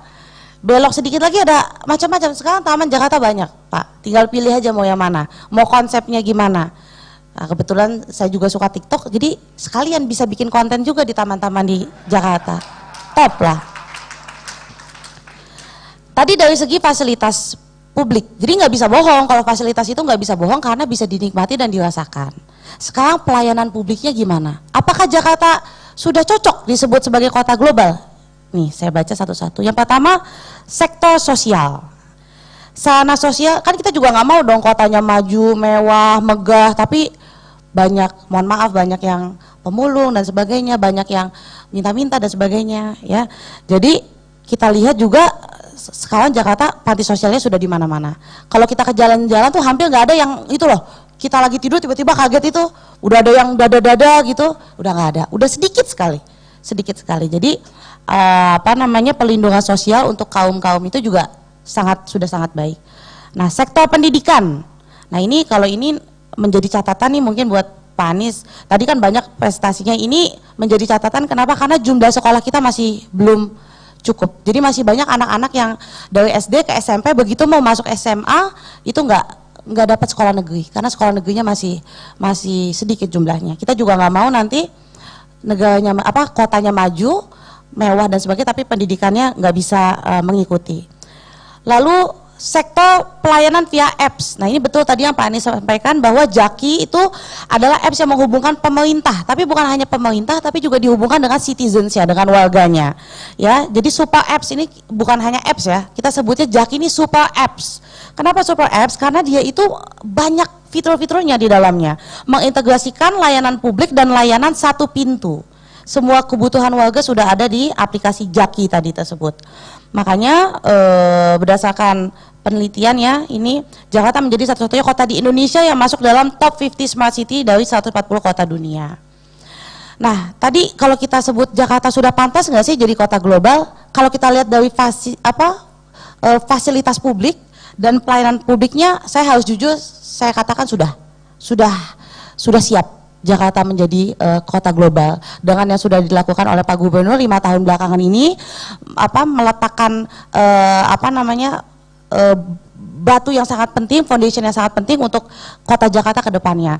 Walaupun tetap masih ada PR ke depannya, tapi paling tidak Jakarta sudah on the right path, on the right track. Kita sudah punya fondasi yang kuat dari segi pelayanan maupun fasilitas publik untuk menunjang kinerja ke depan untuk bisa menjadi hub tadi. Kan nilai-nilainya udah nih, kita sudah memberikan nilai kepada warga DKI. Sudah ada pelayanannya, fasilitasnya, ya satu kurang ada yang belum sempurna ya wajar. Tidak ada yang langsung jadi kan. Nah tinggal yang kedepannya harus kita tingkatkan adalah bagaimana setelah Jakarta ini sudah punya nilai bisa menjadi hub atau connecting cities around the world. Kita pengen loh Jakarta tuh bisa kayak, misalnya kayak punya kayak di Korea ya, kita ke Seoul, itu pusat fashion, pusat UMKM, pusat kuliner. Nah Indonesia, Jakarta tinggal itunya aja tuh yang belum tuh, tinggal itunya aja, fasilitasnya udah lengkap, lalu pelayanan publiknya sudah lengkap Mas Prapto, tinggal yang belum itunya aja, human resource-nya. Kita mau kemana? Apa kita mau jadi pusat edukasi? Kita mau jadi pusat bisnis? Kita mau jadi pusat fashion? Kita mau jadi pusat UMKM dan sebagainya? Itu mungkin menjadi PR ke depan untuk DKI Jakarta. Kurang lebih itu Mas Prapto, mudah-mudahan memberikan gambaran bahwa Jakarta bukannya akan, tapi sudah menjadi kota global. Terima kasih. Assalamualaikum warahmatullahi wabarakatuh. Waalaikumsalam warahmatullahi wabarakatuh. Terima kasih Mbak Zita. Jadi kritiknya mungkin PR juga untuk Pak Anies ya. Pendidikan dan menjadi hub ya, kira-kira Jakarta mudah-mudahan ke depan memang benar-benar menjadi hub ya, tempat titik pertemuan juga yang menghubungkan kota-kota besar di dunia lainnya. Berikutnya kepada Pak Zulpan, ini berdasarkan indeks kriminalitas tingkat ASEAN, Jakarta itu nomor 8 Pak Kabit, tetapi kalau data BPS terkait tindak kejahatan yang dilaporkan, artinya yang dicatat oleh kepolisian, itu Polda Metro Jaya itu nomor 2 setelah Polda Sumatera Utara yang dicatat. Nah, artinya yang dicatat itu kan bisa jadi kejahatannya banyak tapi nggak dicatat, atau karena ini memang kejahatannya banyak, atau karena sistem pencatatan di Polda Metro Jaya itu yang baik nih. Nah ini mungkin bisa jelaskan, itu satu. Yang kedua kira-kira tentu tren kejahatan juga mudah-mudahan nggak mengglobal, tapi kan tentu ada antisipasi ke sana. Kira-kira bagaimana polisi mengantisipasi itu? Terima kasih. Baik, terima kasih Mas Prapto. Assalamualaikum warahmatullahi wabarakatuh. Yang saya hormati Pak Gubernur DKI, Pak Anies Baswedan, Pak Kajati, kemudian Ibu Wakil Ketua DPRD DKI, Mas Henry, dan juga Pak Irdam Jaya. Saya mewakili Bapak Kapolda, pertama menyampaikan salam hormat dari beliau, karena pada saat yang bersamaan beliau ada kegiatan lain yang tidak bisa ditinggalkan. Baik, menjawab pertanyaan Mas Prapto tadi, tentunya sesuai dengan tema kita di sini, Jakarta Kota Global. Tadi para narasumber sudah menyampaikan bagaimana para narasumber juga merasakan kemajuan kota Jakarta ini. Dan ini juga kita rasakan tentunya sebagai warga Jakarta. Kebetulan saya juga dulu tahun 2002 pertama kali masuk Jakarta. Jadi lulus PTIK penempatan di Polda Metro. Nah, kemudian sekarang sudah tahun 2022. Artinya 20 tahun yang lalu, dan kita lihat pertumbuhan berbagai yang ada di Jakarta, baik infrastruktur dan sebagainya, ini tentunya dirasakan oleh masyarakat lah. Tadi narasumber juga sudah bisa menyampaikan. Nah, kemudian dikaitkan dengan tugas kepolisian, tentunya kemajuan yang dilakukan oleh pemerintah daerah Jakarta saat ini tentunya juga berdampak kepada kejahatan yang ada. Jadi kejahatan yang ada ini bukan hanya bersifat konvensional, baik itu pencurian, kemudian pencurian dengan kekerasan, perampokan dan sebagainya. Tetapi sekarang kejahatannya sudah berbasis teknologi. Karena sekarang tentunya kemajuan ibu kota kita ini, Jakarta, ini juga dimanfaatkan oleh pelaku kejahatan dengan mengikuti perkembangan teknologi. Oleh sebab itu Polda Metro Jaya ya mempersiapkan personilnya juga dengan kemampuan-kemampuan di bidang IT. Nah, untuk Bapak Ibu ketahui bahwa Polda Metro Jaya ini adalah Polda Barometer Indonesia, sehingga dinamakan Metro Jaya. Udah metropolitan. Sebenarnya kita dari dulu sudah menganggap Jakarta ini sebagai kota maju, ya. Bahkan kalau kita di daerah, saya juga pernah dinas di daerah, kalau mau ke Jakarta itu senangnya minta ampun. Jadi karena melihat kemajuan Jakarta. Nah, tentunya ini harus diimbangi dan dijaga dengan aspek keamanan, karena pertumbuhan ekonomi yang dilakukan oleh pemerintah daerah Jakarta ini bisa berlangsung dengan baik karena ada jaminan keamanan, sehingga investor tidak takut berinvestasi di kota Jakarta. Nah, inilah peran daripada kepolisian sesuai dengan amanat Undang-Undang Kepolisian nomor 2 tahun 2002 ini tentang bagaimana Polri sebagai pelindung, pengayom dan pelayan masyarakat memastikan keamanan warga ibu kota. Kemudian juga seiring dengan kemajuan pemerintah kota Jakarta dalam membangun kota, tentunya ini juga kita berterima kasih juga dengan Pak Gubernur, ya, hubungan kita sinergitas, koordinasi sangat baik, sehingga kita juga mengimbangi dengan langkah-langkah penegakan hukum. Contohnya bagaimana Jakarta mempelopori penindakan penilangan itu dengan menggunakan tilang elektronik. Ya, ini akhirnya menjadi role model, diikuti ke kota-kota yang lain, baik itu Surabaya, kemudian Bandung, dan beberapa kota besar lain. Walaupun hanya beberapa titik mereka, kita sudah cukup banyak, dan itu adalah bantuan dari pemerintah daerah. Nah, tentunya hal seperti inilah yang kami rasakan, bagaimana pentingnya sinergitas. Jadi membangun kota Jakarta tidak bisa dilakukan sendiri oleh pemerintah daerah, tetapi oleh seluruh stakeholder terkait, termasuk para Forkompinda yang hadir di sini sebagai penanggung jawab untuk memastikan dan mengawal pembangunan kota Jakarta ini bisa lebih baik lagi. Kemudian terkait dengan kejahatan yang disampaikan Mas Prapto, saat ini tentunya kita semuanya sudah berbasis IT semuanya. Untuk Polda Metro tidak perlu diragukan lagi untuk kemampuan IT dan sebagainya, karena orang yang berdinas di Polda Metro juga orang-orang terbaik dari tingkat level kelulusan, baik itu di Bintara, Perwira, dan sebagainya. Sehingga personil yang mengawaki juga adalah SDM yang unggul, sehingga bisa mengikuti perkembangan yang ada di kota Jakarta. Nah, kita mencatat memang jumlah kejahatan, ya jumlah kejahatan ini banyak memang, karena penduduk kita banyak. Tetapi pengungkapan yang dilakukan oleh kepolisian juga tinggi. Tetapi sekali lagi sesuai dengan moto Bapak Kapolda Metro Jaya, Bapak Irjen Pol Dr. Fadil Imran, mengungkap suatu kejahatan itu adalah keberhasilan. Tetapi mencegah suatu kejahatan itu adalah kemuliaan. Nah, inilah yang kita kedepankan bagaimana Polda Metro Jaya selalu menjadi inisiator atau pencetus gagasan-gagasan yang inovatif. Di antara polda-polda yang lain, kita membentuk tim patroli perintis presisi yang dimiliki semua Polres, di mana anggota yang mengawakinya ini dilengkapi dengan keterampilan dan kemampuan serta peralatan yang mendukung, yang memastikan kota Jakarta ini aman. Jadi mulai dari pagi sampai sore dan malam ini ada polisi yang terlihat. Kemudian mulai jam 9 malam sampai pagi hari itu ada anggota polisi juga yang senantiasa bekerja di lapangan, memastikan warga Jakarta bisa tidur dengan nyenyak. Nah, inilah tentunya peran yang kami lakukan, tentunya bersama dengan pihak TNI dan Kodam Jaya. Ini selalu kita bersinergi di lapangan. Kemudian kita melihat juga sekarang bagaimana pengelolaan yang dilakukan Polda Metro Jaya untuk membantu pembangunan Jakarta, khususnya dalam unjuk rasa. Ya, jadi unjuk rasa, karena kalau tidak dikelola dengan baik, ini bisa mengganggu keamanan termasuk pertumbuhan ekonomi.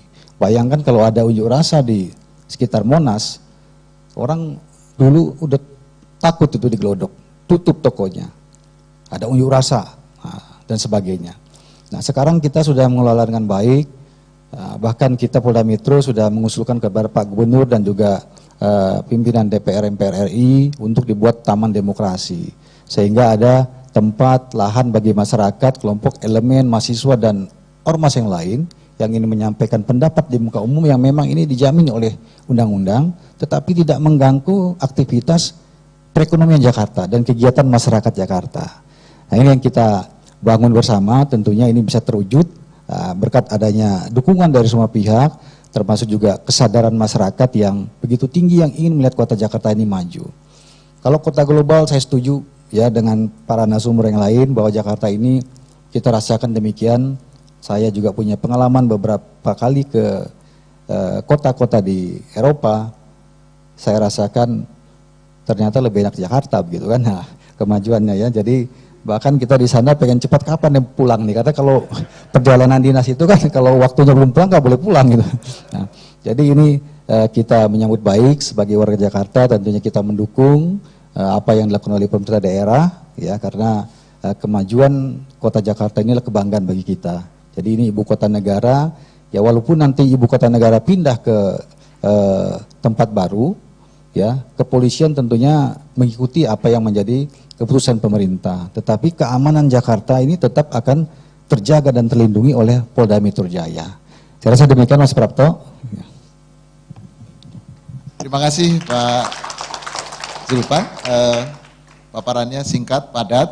Selanjutnya mungkin Mas Henry Suharja untuk menjelaskan singkat saja seputar bagaimana fasilitasi untuk belanja di pasar-pasar tradisional. Terima kasih. Tes ya. Selamat sore Bapak Ibu sekalian. Terima kasih banyak untuk waktu dan kesempatan yang diberikan ke saya mewakili titipku.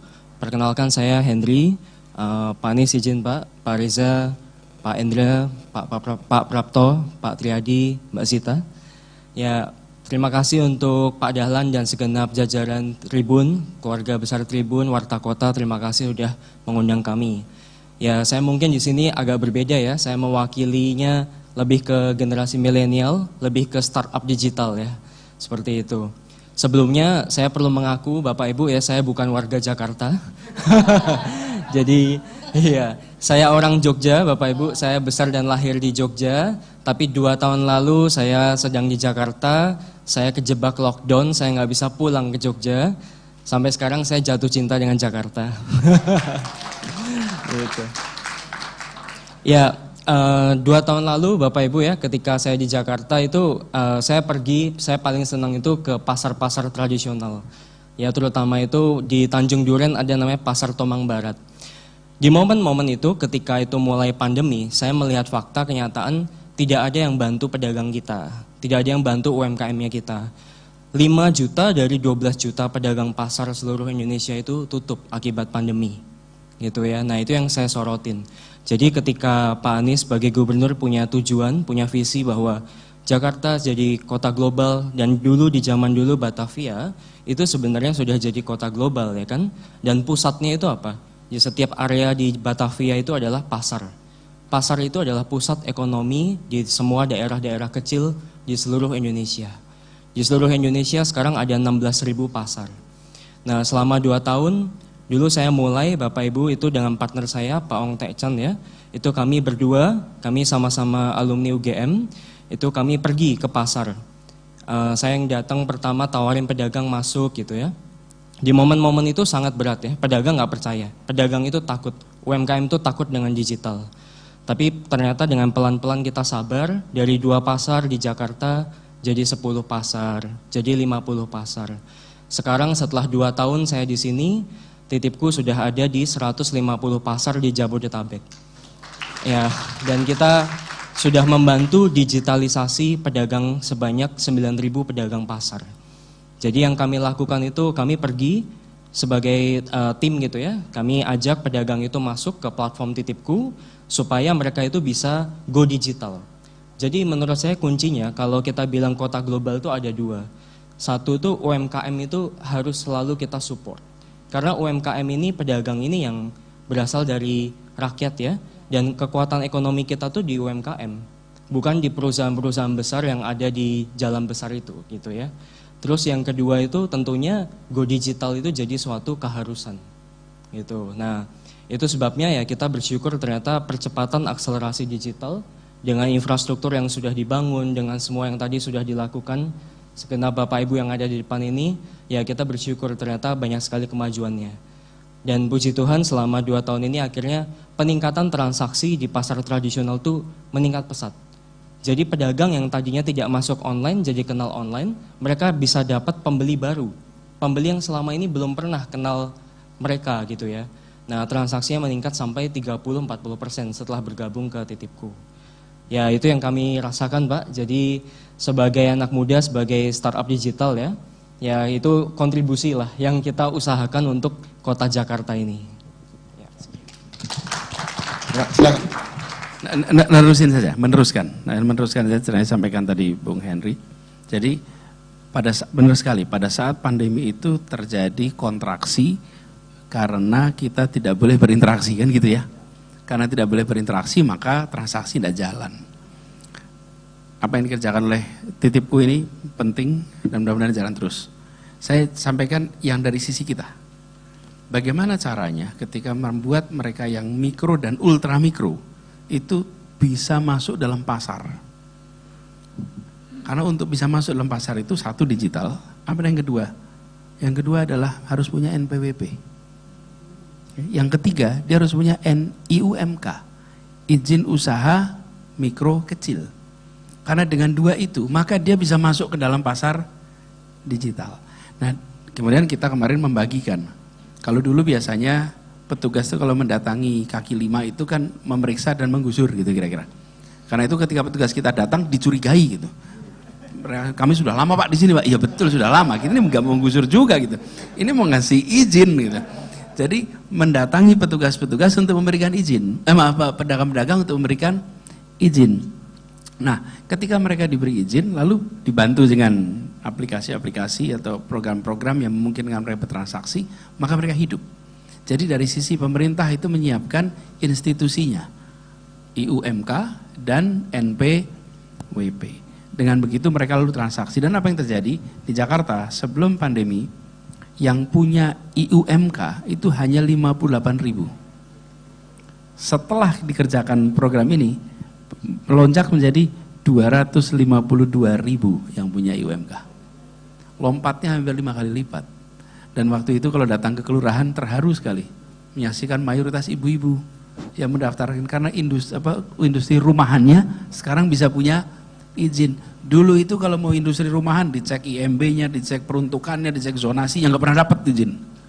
Yang mudah dapat izin itu yang gede-gede ini. Tapi yang mikro nggak pernah dapat, karena kita kalau sama yang kecil tuh kakunya nggak kira-kira. Kalau sama yang gede longgar dan gampang ditelepon.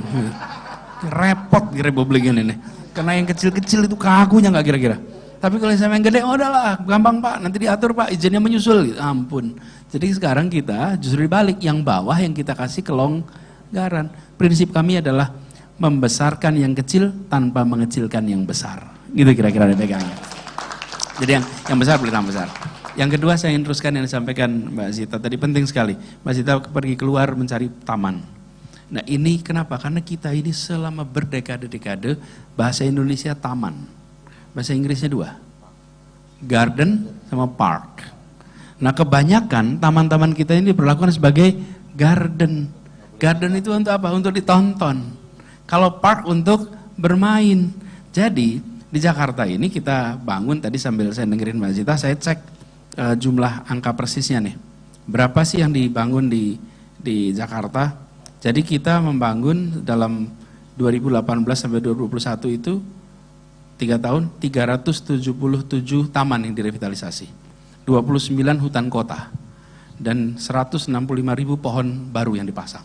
Jadi tempat-tempat ini diubah konsepnya menjadi park. Dengan cara seperti itu, 91% wilayah Jakarta dalam jarak 800 meter akan ketemu taman. Jadi di mana saja di Jakarta, 800 meter ketemu taman. Itu 91% seluruh wilayah Jakarta. Supaya nggak perlu pergi ke luar negeri untuk merasakan taman gitu kira-kiranya. Betul kan? Ini. Dan diubah taman itu, jangan garden tapi park.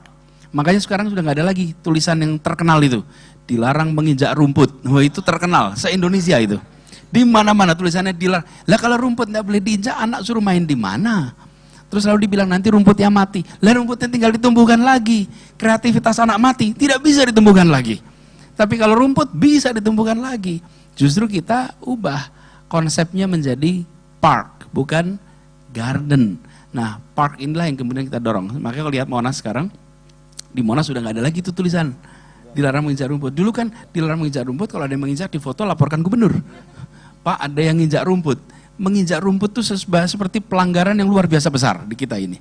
Nah sekarang kita coba ubah konsep itu, dan alhamdulillah dengan cara begitu sekarang bisa kemana saja. Jadi saya mengundang kepada semuanya nih, teman-teman Warta Kota, datangilah park itu.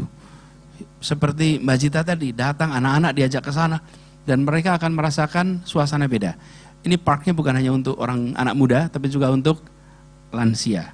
Datang ke taman-taman itu nanti akan merasakan suasana yang berbeda. Dan itu rasanya akan bisa membuat suasana di Jakarta lebih tenang kira-kira. Nambahin aja tadi, makasih.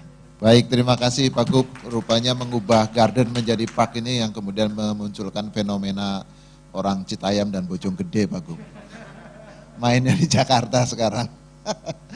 Oke, mohon izin Pak Gubernur dan para pembicara lainnya, di ruang Zoom telah ada paling tidak 5 penanya nih, kayaknya banyak sekali. Memang dari Aceh sampai Papua nih Pak Gub. Ada Pak Zainal Arifin Nur, beliau adalah Pemret Serambi Indonesia, Aceh. Kemudian ada Mas Haryanto, Content Manager Tribun Papua Barat. Mungkin pada kesempatan pertama saya beri kesempatan untuk 2 penanya terlebih dahulu, tapi mohon pertanyaannya singkat karena memang waktunya juga sangat singkat, kita akan mengakhiri sebelum maghrib. Silakan Adun Jenal Nur dan juga Kakak Haryanto dari Aceh dan Papua.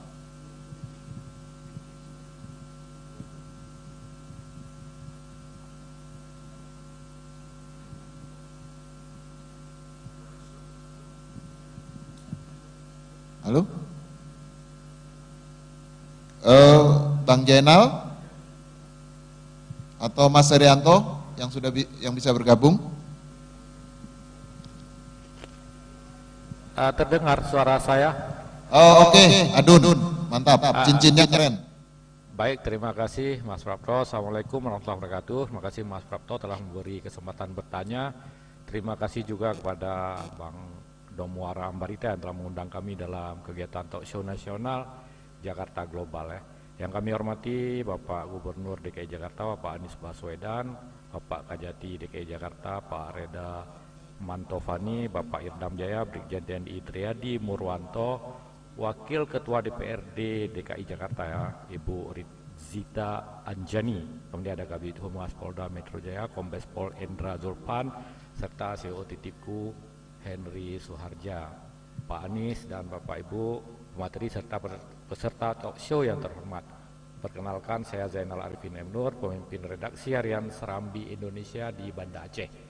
Saya banyak dengar cerita nih tentang sosok Pak Anies dari para tokoh Aceh di Jakarta, seperti dari Pak Muslim Armas, Pak Nazaruddin Samsudin, ataupun dari Pak Mustafa Abu Bakar ya. Serta tentu juga dari Profesor Ahmad Humam Hamid yang beberapa kali mengirimkan artikel yang mengulas sosok Pak Anies dan Pak Surya Paloh untuk kami tayangkan di serambinews.com atau di acehtribunnews.com. Nah Pak Anies, saya ini agak melenceng nih Pak Anies, melenceng sedikit dari tema talk show, karena kalau soal menjadikan Jakarta sebagai kota global, saya nyaris tidak punya pertanyaan karena saya baca artikel yang ditulis oleh Profesor Humam Hamid tentang bagaimana Pak Anies menjelaskan dengan sangat runtut tentang isu-isu global. Tadi juga Pak Anies penjelasannya juga sangat jelas sekali, terutama kota-kota yang berkembang seperti Jakarta ini. Pak Anies sering sekali berbicara ini secara sangat gamblang dalam pertemuan pemerintah kota pada tingkat global ya.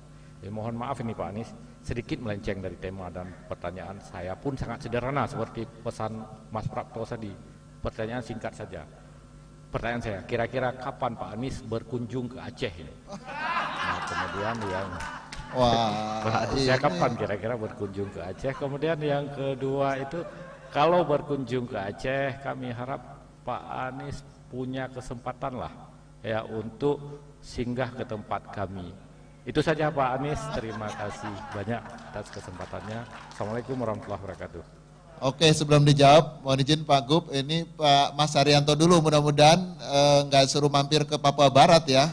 Silakan Mas Haryanto atau Kakak Haryanto.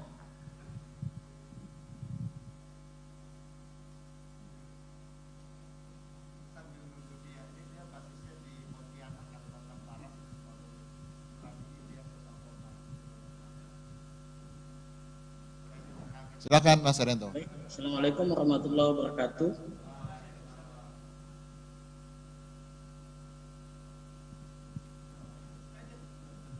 Lanjut.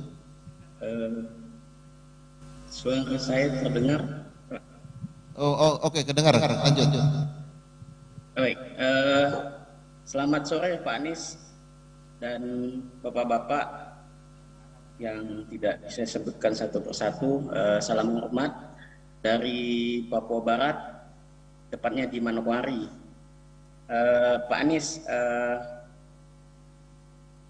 saya baru berjalan 2 bulan ya di Papua Barat setelah kami tribunpapuabarat.com kemarin launching hari Kamis tanggal 30 Juni tahun 2002 di Ballroom Aston, dan baru berjalan sekitar sepekan ini untuk tribunpapuabarat.com.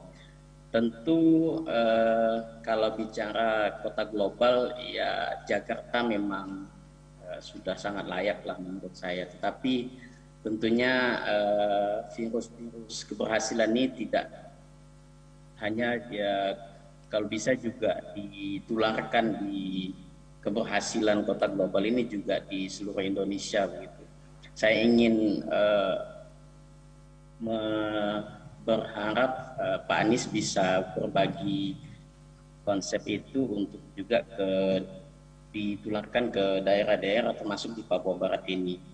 Dan mudah-mudahan Pak Anies juga kalau ke Papua Barat nanti bisa singgah ke, sama juga tadi dengan Pak Zainal, bisa singgah ke kantor Tribun Papua Barat. Terima kasih, mungkin itu singkat. Assalamualaikum warahmatullahi wabarakatuh. Waalaikumsalam warahmatullahi wabarakatuh. Monggo Pak Anies, ini kalau ke Aceh kan undangan nih Pak Anies. Kalau ke Papua Barat tadi, ini pertanyaannya agak bersayap karena Pak Anies supaya menularkan ke kota-kota lain atau ke provinsi-provinsi lain yang ada di Indonesia. Monggo Pak Anies, mungkin bisa dijawab. Memang gini, Gubernur Jakarta itu nama resminya. Prakteknya itu tahanan kota. Sama, Kapolda, Pangdam juga begitu. Gak bisa pergi-pergi, jarang gitu. Begitu Pak Kajati. Kalau ini misalnya nih, kalau Pak Jaksa Agung mengumpulkan Kajati se-Indonesia, semua Kajati terbang kecuali Kajati DKI Jakarta. Betul, ayo di sini kan Pak. Mabes kumpul semuanya datang terbang ke Jakarta. Sama, Jakarta juga gitu. Kalau pemerintah pusat mengumpulkan, pemerintah se-Indonesia, semua datang ke Jakarta kecuali Gubernur Jakarta. Jadi kita ini memang jarang pergi-pergi Pak. Jadi nanti insya Allah satu saat bisa mampir ke Aceh. Jadi tapi Aceh itu walaupun jauh secara hitungan kilometer, tapi dekat dalam pikiran dan perasaan kita semua. Dekat sekali. Emasnya Monas itu dari mana coba? Itu kontribusi yang luar banyak sekali lah, nggak usah disebut lagi. Jadi insya Allah nanti satu saat segera bisa sampai ke Aceh. Lalu terkait dengan terkait dengan pembelajaran. Jadi kami di Jakarta itu membuat sebuah badan, Public Policy Institute, di bawah BPSDM untuk para pengelola kota di berbagai wilayah Indonesia datang ke sini dan belajar. Karena silakan belajar dari kita. Kenapa? Kita juga belajar yang lain. Jadi kami ketika mau bangun trotoar, mau bangun taman, kita kirim tenaga DKI itu ke Singapura. Belajar di Singapura. Dan waktu itu saya datang khusus ke Singapura bicara dengan para pengelola taman, pengelola trotoar dan lain-lain, bahwa tim kita akan datang ke situ. Jadi kerja dekat. Dan terbang ke Singapura itu lebih dekat daripada terbang ke Medan. Datang ke situ, kenapa pilihnya Singapura? Iklimnya sama. Yang kedua, mereka sudah mengumpulkan praktek-praktek dari berbagai negara, mereka sudah kerjakan di situ. Jadi buat apa kita studi kemana-mana? Cukup studi di Singapura. Itulah yang kemudian kita lakukan kerjakan. Jadi sekarang kita sudah jalankan di Jakarta, dengan senang hati bisa dilakukan di siapa saja bisa datang ke sini. Lalu yang tidak kalah penting harus kita perhatikan, sejak tahun 2009 lebih banyak penduduk Indonesia tinggal di perkotaan daripada di pedesaan. Mulai tahun 2009. Dan diproyeksikan pada tahun 2050 75% penduduk Indonesia akan berada di perkotaan. Karena itu pengelolaan kota menjadi penting. Jadi ini adalah tren sedunia, bukan hanya di Indonesia. Jadi kenapa kita melakukan di sini, mencoba dengan cara yang benar, karena ini pondasi yang akan punya dampak pada masa depan Jakarta, yang kedua punya dampak kepada masa depan kota-kota lain di Indonesia. Karena kota-kota itu kan saling belajar juga. Nah, kita berharap apa yang kita kerjakan nanti menjadi salah satu bahan untuk teman-teman di kota lain mengerjakan pembangunan kotanya. Jadi sudah Mas Prapto itu. Jadi dengan begitu saya mungkin tidak harus keliling kota-kota dulu sekarang ini. Gitu. Sekarang ini ya, tapi nanti sudah pensiun, nah baru tuh waktunya longgar tuh bisa jalan. Kalau sekarang jangan dulu, nanti begitu ya Pak Roto. Ya. Mudah-mudahan teman di Papua bisa memahami ya dan bisa bersabar. Mudah-mudahan nanti Pak Anies bisa sampai ke Papua sana. Kita doakan. Baik, terima kasih Bapak Ibu hadirin baik yang ada di ruang pola ini maupun yang hadir secara virtual. Saya kira karena keterbatasan waktu sehingga kita akhiri talk show kita hari ini, meskipun sebenarnya masih banyak, ada beberapa yang ingin bertanya nih Pak Gub, ada dari NTT Mas Hasim Asyari, kemudian dia warga Bekasi ternyata tapi bertugas di NTT, kemudian juga ada Bang Tamzil, ini dari Makassar, Sulawesi Selatan, ada juga dari Bang Dion Bata nih dari Tribun Bali. Mudah-mudahan lain kesempatan kita bisa mengadakan acara ini sehingga teman-teman bisa langsung menyampaikan pertanyaan kepada Pak Gub atau narasumber lain. Terima kasih sekali lagi, mohon maaf apabila ada kekurangan, dan kepada Pak Gubernur, kepada Pak Kajati, Pak Irdam, Mbak Wakil Ketua Dewan, Pak Kabid Humas, dan Mas CEO Titipku, terima kasih atas kehadirannya menjadi narasumber, dan mudah-mudahan kita bisa berkolaborasi dan bisa mengadakan acara serupa di lain kesempatan. Selanjutnya saya berikan waktu dan tempat kepada pembicara. Saya akhiri, wabillahi taufiq wal hidayah. Assalamualaikum warahmatullahi wabarakatuh. Baik, terima kasih Pak Suprapto, dan mohon untuk kepada semua narasumber, mohon dengan hormat untuk tidak meninggalkan tempat dulu karena ada sesi foto bersama untuk kenang-kenangan kami semuanya.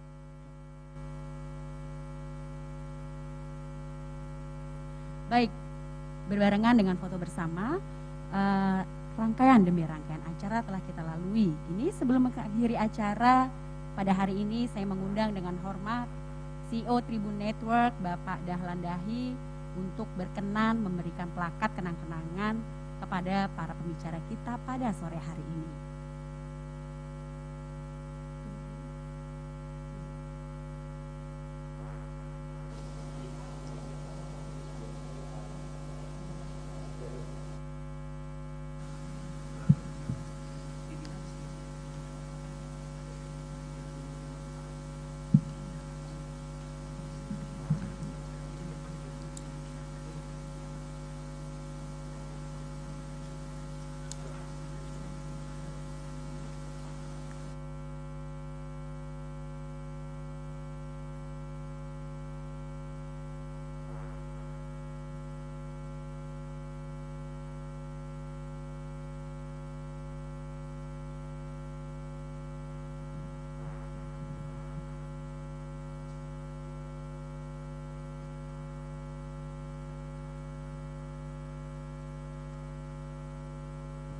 Baik, plakat yang pertama akan diserahkan oleh Bapak Dahlan Dahi kepada yang terhormat Gubernur DKI Jakarta Bapak Anies Rashid Baswedan PhD.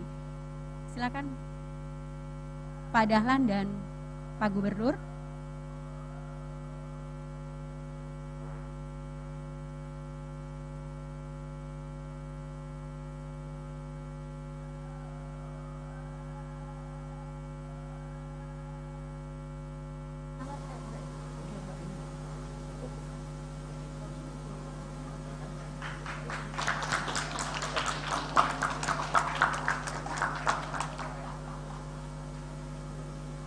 Baik, terima kasih Pak Anies dan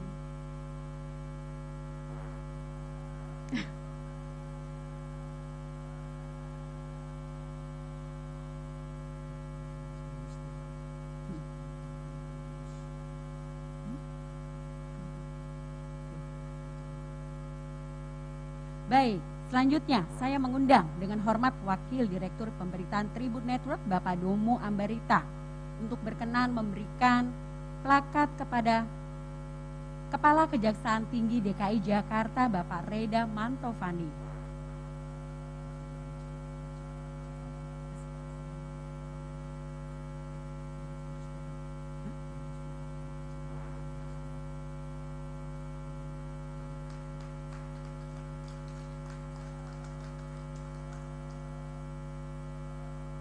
Baik, terima kasih Pak. Bang Domi mohon tahan sejenak.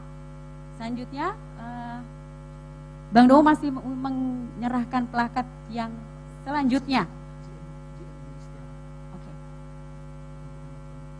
Oke, selanjutnya plakat selanjutnya akan diberikan untuk Ibu Hajah Sitanzani yang akan diberikan oleh Bapak Julius Setiawan sebagai GM Konten Tribun.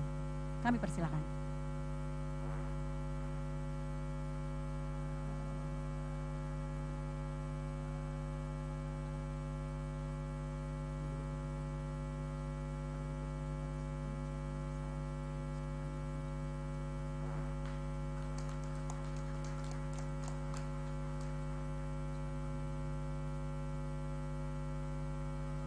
Baik, plakat selanjutnya akan diberikan untuk Pangdam Jaya Maijen TNI Bapak Untung Budi Harto yang diwakili oleh Irdam Jaya Brigjen TNI Dr. Triadi Murwanto yang akan diserahkan oleh Direktur Komersial Tribun Network Bapak Ciptiantoro.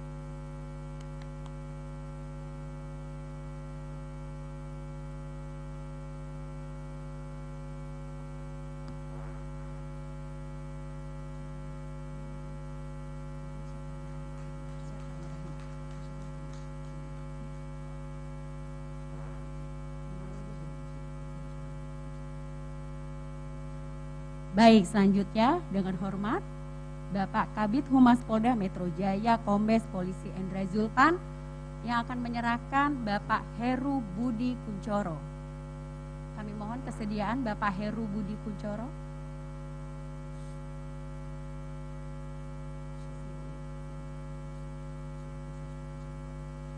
Bapak Heru Budi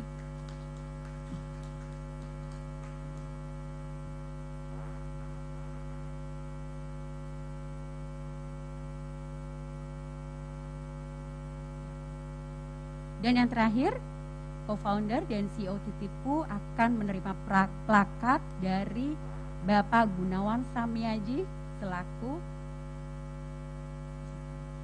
GM Tribun IO.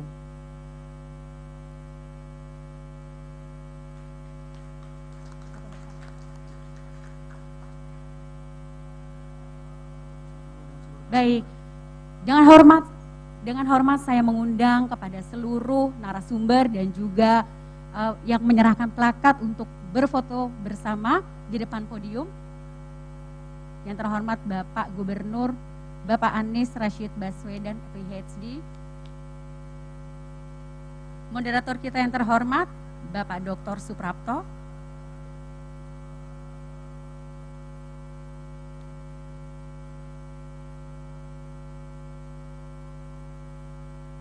Senyum ya Pak, jangan lupa ya Pak. Nah,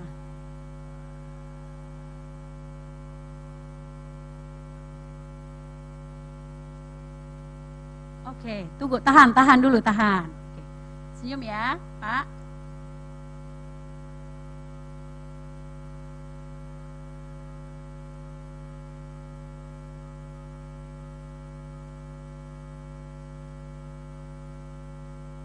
Sudah, oke.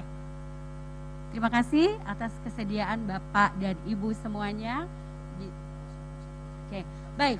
Tidak terasa rangkaian demi rangkaian acara telah kita lewati bersama. Begitu banyak hal yang telah kita dapatkan dari forum diskusi ini. Sampai jumpa lagi dalam forum-forum diskusi lain yang lebih menarik. Saya dengan Jonita Ari pamit undur diri. Wassalamualaikum warahmatullahi wabarakatuh. Salam sejahtera bagi kita semuanya.